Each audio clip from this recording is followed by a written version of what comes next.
A ver, arranquemos con una pregunta que parece simple, pero que en el fondo es gigantesca. ¿Qué es el Estado? Porque no hablamos solo de un territorio en un mapa, una bandera, un gobierno de turno. Es una idea, una fuerza omnipresente que moldea nuestras vidas, desde el semáforo en rojo que respetamos hasta los derechos por los que luchamos. Hoy tenemos sobre la mesa un material muy, muy interesante. Hay de todo. Desde textos clásicos de filosofía política como los de Weber, hasta análisis académicos muy actuales sobre la crisis en América Latina y, bueno, enciclopedias que nos dan la base. La misión de hoy es tratar de conectar los puntos para entender esta entidad que a veces nos protege y a veces, pues, nos oprime. Es como si quisiéramos armar el manual de instrucciones de una máquina poderosísima que nació de la violencia. Y la gran pregunta que recorre todas estas lecturas ¿es posible domar a esa bestia? Ese es justo el viaje que proponen las fuentes. Empezaremos por su definición más cruda, esa que la vincula directamente con la fuerza. Luego veremos el intento de civilizarla, de meterla en una jaula de leyes que llamamos Estado de Derecho. Pero también exploraremos qué pasa cuando la jaula se oxida, no cuando las reglas parecen servir solo a unos pocos. Y ahí, justo en esa crisis, es donde surgen propuestas que no buscan reparar la jaula, buscan imaginar un animal completamente distinto. Me encanta esa imagen de domar a la bestia. Empecemos por el principio, por su nacimiento. Una de las ideas más potentes que aparece en todo el material viene del sociólogo Max Weber. Es una definición casi brutal por lo honesta que es. Es que Weber va al hueso del asunto, sin rodeos. Él dice que el Estado es esa comunidad humana que, dentro de un territorio específico, reclama para sí, y lo logra, el monopolio del uso legítimo de la violencia física. Cada palabra ahí es oro puro. Desglosemos eso, porque suena muy fuerte. Monopolio. O sea que solo el Estado tiene permiso para usar la fuerza. Si yo le pego a alguien, es un delito. Si lo hace un policía en una detención, en teoría, es la ley actuando. Exactamente. O si un ciudadano actúa en legítima defensa, por ejemplo, lo hace porque el Estado le ha concedido ese permiso excepcional. El poder de la violencia está centralizado. Luego viene la palabra clave, legítimo. Esto es lo que diferencia al Estado de, digamos, una banda de matones. No es solo fuerza bruta, es fuerza que la mayoría de la sociedad acepta como válida. Como necesaria. Como necesaria, para que no vivamos en un caos total. Es una violencia con justificación social. Y finalmente, territorio. El poder del Estado tiene fronteras. El policía mexicano no puede arrestar a nadie en Canadá. Suena obvio, pero define toda la política internacional. Hay una cita de Trotsky en las fuentes que lo resume todo. Todo Estado se basa en la fuerza. Exacto. Si le quitas eso, según Weber, no tienes un Estado fallido. Simplemente no tienes un Estado. Tienes anarquía. Y sobre esa base de fuerza, el Estado moderno construyó un concepto que lo cambió todo. La soberanía. Antes, un rey tenía que negociar su poder con los señores feudales, con el papa, con otros poderes. La soberanía dice, no, aquí, dentro de estas fronteras, la máxima autoridad soy yo y no le rindo cuentas a nadie de fuera. Ese fue el nacimiento del Estado-nación que conocemos hoy. Ok, entonces la bestia nace de la fuerza y la soberanía la hace el animal más poderoso de la selva. Pero un poder así absoluto da pánico. ¿Cómo se le ponen límites? ¿Cómo nos aseguramos de que no nos devora a todos? Aquí es donde las fuentes introducen el gran intento de domesticación, el Estado de Derecho. Precisamente. Es el intento de pasar del gobierno de los hombres al gobierno de las leyes. Y la idea fundamental no es solo que haya leyes para los ciudadanos, sino que el propio Estado, con todo su poder inmenso, esté sometido a ellas. El domador también tiene que obedecer las reglas del circo. Y las fuentes identifican como 4 pilares, ¿no? 4 barrotes de esa jaula para contener al poder. El primero es el imperio de la ley. Suena rimbombante, pero... Pero la idea es que la ley es el instrumento principal de gobierno y debe ser creada por representantes del pueblo. No es la voluntad de un rey o un dictador. El segundo, que es quizá el más famoso, es la separación de poderes. Legislativo, ejecutivo y judicial. Esto lo estudiamos en la escuela, pero la idea de fondo es muy profunda. Es una desconfianza radical en la concentración de poder. Es un sistema de pesos y contrapesos para que se vigilen y se frenen mutuamente. Eso me parece clave. No es solo una cuestión de organización, es una filosofía sobre la naturaleza humana. Es como decir, no se puede confiar en que una sola persona o grupo con todo el poder no vaya a abusar de él. Totalmente. El tercer pilar es la legalidad de la administración. Y esto es fundamental para el día a día. Significa que un funcionario, un ministro o un policía no pueden hacer lo que se les antoje. Solo pueden hacer aquello que la ley les permite expresamente. Y el cuarto, que es el fin último de toda esta estructura, es la garantía de los Derechos y libertades fundamentales. Vida, libertad, igualdad, propiedad. La idea revolucionaria es que estos derechos no nos los da el Estado. son previos a él. Son previos, exacto. Y la principal función del Estado de Derecho es protegerlos. Y esto no es una idea de ayer. Las fuentes nos recuerdan que ya había semillas en la Inglaterra del siglo XVII, con documentos como el Bill of Rights o el Habeas Corpus. Pero donde la idea explota con toda su fuerza es en las revoluciones estadounidense y francesa. Ahí se proclama a los cuatro vientos: el poder debe ser limitado por la ley para garantizar la libertad. Pero aquí es donde la conversación se pone mucho más compleja. Y filosófica. Porque, vale, tenemos una jaula de leyes, pero ¿qué pasa si las propias leyes son injustas? El hecho de que una ley haya sido aprobada por el Congreso, siguiendo todos los pasos, ¿la convierte en algo que debemos obedecer ciegamente? A ver, aquí entramos en el debate del positivismo jurídico que mencionan las fuentes. Y hay una idea que parece contraintuitiva. Los filósofos que más insisten en separar lo que es la ley de lo que debería ser son en realidad los que nos dan más herramientas para desobedecer una ley injusta. Suena a contradicción. Suena a contradicción, pero es la clave de todo. El positivismo jurídico, en su versión más sofisticada como la de H.L.A. Hart, dice algo muy simple. Que una ley sea válida desde el punto de vista del sistema legal es una cosa. Depende de hechos sociales. ¿Quién la aprobó? ¿Siguió el procedimiento correcto? Pero que esa ley sea moralmente correcta y merezca nuestra obediencia, esa es una pregunta completamente distinta. Ah, o sea que la validez sistémica no te da la validez moral. Exactamente. No te la da. O sea que desmontan un mito muy peligroso. Ese que dice, la ley es la ley y hay que cumplirla, punto. Un positivista diría. Un momento. Primero analicemos si esta es una ley válida dentro de nuestro sistema. Sí lo es, ok. Ahora, como ciudadana, hazte la pregunta moral. ¿Debo obedecer esta monstruosidad? Exactamente.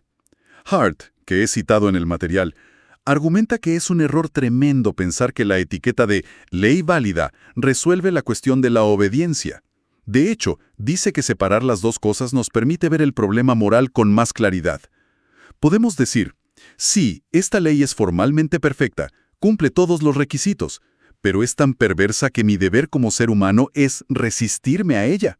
El positivismo no nos quita responsabilidad moral, entonces. Al contrario, nos la pone toda encima. Y esa brecha, ese abismo que puede existir entre una legalidad impecable en el papel y una injusticia brutal en la calle, es precisamente el punto de partida para entender la crisis del Estado que describen las fuentes en América Latina. Es el diagnóstico central. En América Latina, la mayoría de los países tienen constituciones muy bonitas, con separación de poderes y lista de derechos. La jaula legal está construida. Sin embargo, la percepción general y el análisis de las fuentes es que la bestia anda suelta.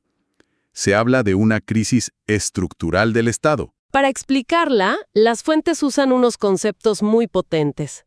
El primero es el de una estructura injusta del poder. La tesis es que, dentro de lo que llaman democracia capitalista, se ha formado un polo hegemónico. ¿Y qué es ese polo hegemónico? Son las élites económicas y financieras, que, según este análisis, no solo influyen en el Estado, lo han capturado. Usan su poder para que las leyes, las políticas, las decisiones del gobierno, pues beneficien sus intereses, aunque perjudiquen a la mayoría. El Estado se convierte en una herramienta a su servicio. Y junto a eso, aparece otro concepto que da escalofríos: los poderes salvajes. La idea es que el poder del Estado no es el único que manda. Tiene que competir y a veces convivir con otros poderes que operan fuera de la ley.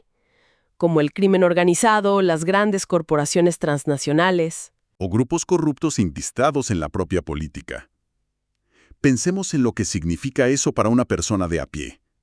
Significa vivir en lo que las fuentes llaman un estado anómico. Las normas existen, están escritas, pero no se cumplen.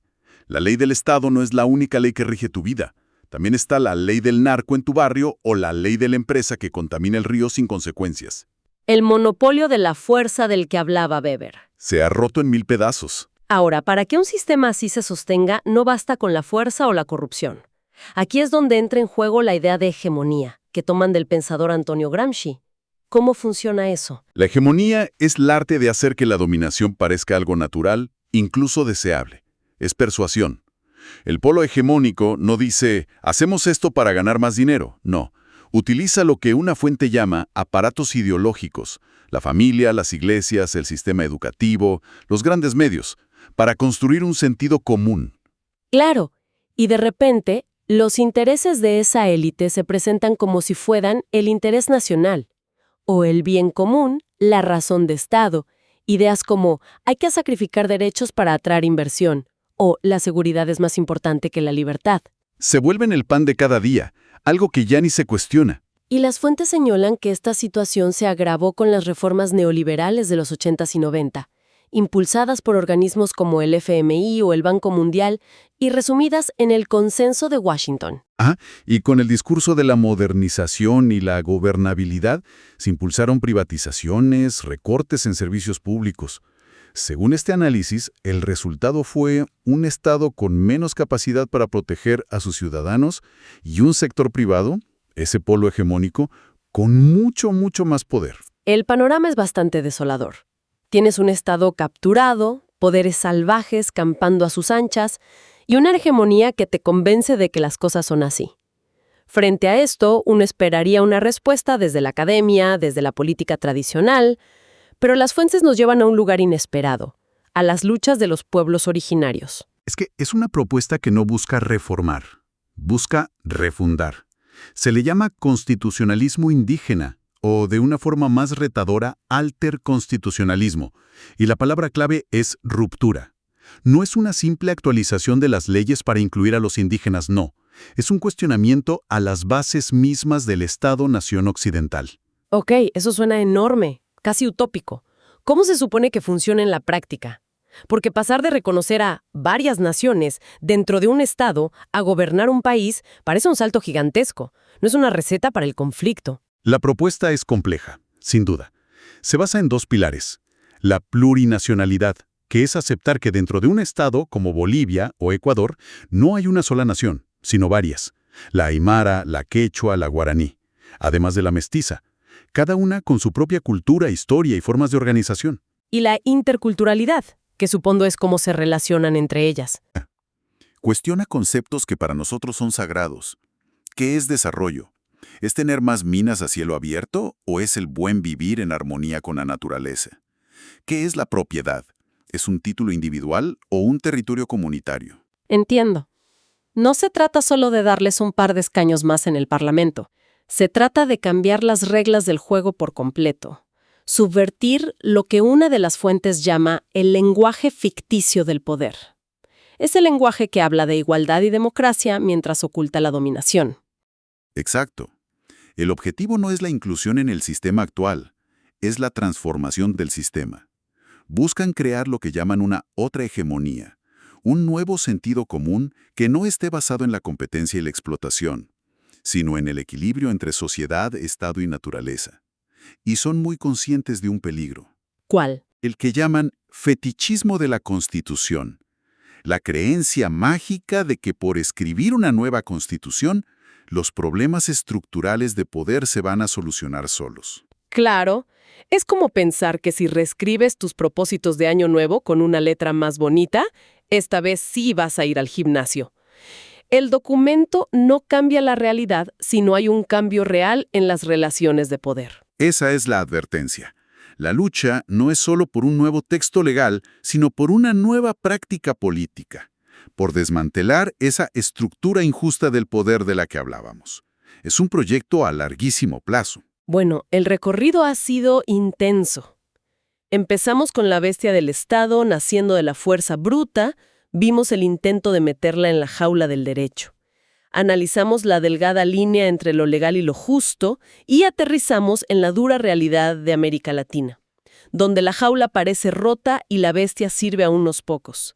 Y al final encontramos una propuesta que no quiere reparar la jaula, sino que se pregunta si podemos relacionarnos con el poder de una forma totalmente distinta. Lo que todas estas fuentes nos dejan claro es que el Estado no es una cosa estática. No es una foto, es una película. Una disputa constante. Es un proyecto que se construye y se reconstruye cada día. Y si a lo largo de la historia, los grupos dominantes han sido tan hábiles para usar conceptos como bien común o razón de Estado para disfrazar sus intereses, la reflexión final que nos queda es bastante personal. ¿Cuál sería? Su propia razón para el Estado que quiere y necesita. Cómo se participa en la creación de un nuevo sentido común. Uno que no sirva para dominar al otro, sino para convivir mejor. Las fuentes no dan la respuesta, pero nos obligan a hacernos la pregunta.